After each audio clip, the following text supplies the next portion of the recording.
Et nous n'en sait d'amilo. Et tu n'en j'ai osé. Egbe menu na ato non egbe to. Emeti unle ayi le me aussi. Ciao, abrameti bonelete. Ewa kakane ja. Adabale dune. We babe we mu idagoro. Bono samaya ya dodo. Amaya ya gono ya pipa. Tete no baje. Chidwe wa gono ba. Adiyan be mene ku enu wa. Agbaza mene se. Nemi awo chido delegbe me fie. Emi abio jido le hihe me. Mi abio la mesien, mi abio fifon. Ne mi abio vivo video egbe doto. Enun po le mi awa legbe me fi. E ma o eyin tato yi. Ye wili no video na yo photo me. Ye wili ase ido na yo vo. Na hwe kande lopo. E non kaka kena e son combat. E kili lo glo. Ye be français gbe we ado. Ye son yinglen si gbe e glo. Mi akwan be gbe vovo we se na mi. He va ma do akogbe. Sun le tempon e glo yi. Ciao, abrameti bonelete.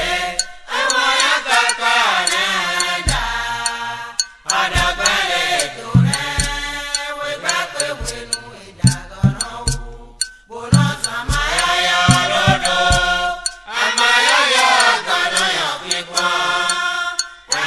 Tete no baje. Chidwe wa gono ba. Adiyan be mene ku enu wa. Agbaza mene se. Nemi awo chido delegbe me fie.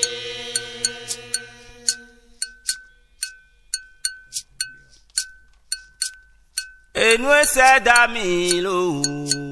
Et tu n'en j'ai osé. Egbe menu na to non egbe tolu. Meti unle ayi la merci.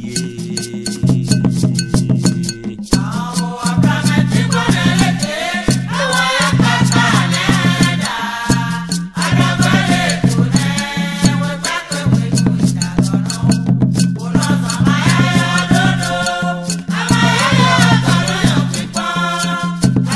Tete no baje. Chidwe wa gono ba. Adiyan be mene ku enu wa. Agbaza mene se. Nemi awo chido delegbe me fie.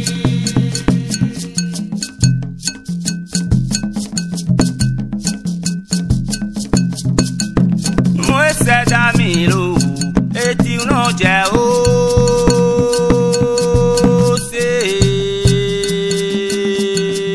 Egbe menu na to non egbe to. Meti unle ayi le merci lo. Ciao, abrameti bonelete. Ewa ya kakane ja. Adabale dune. We babe we mu idagoro. Bono samaya ya dodo. Amaya ya gono ya pipa. Tete no baje. Chidwe wa gono ba. Adiyan be mene ku enu wa.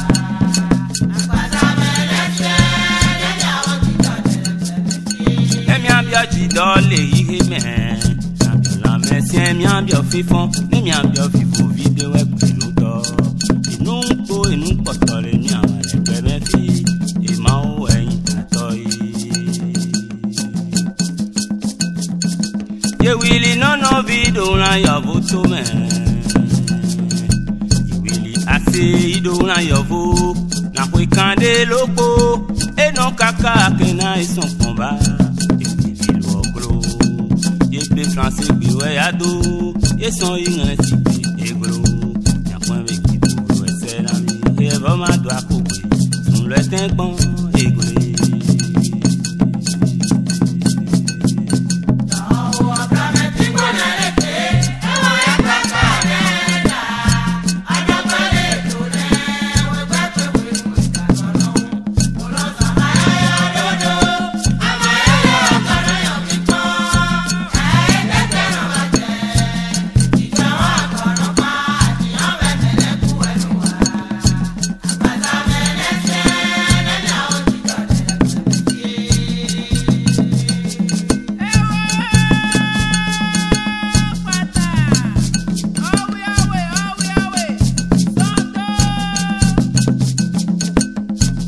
C'est d'amilo et tu n'en j'ai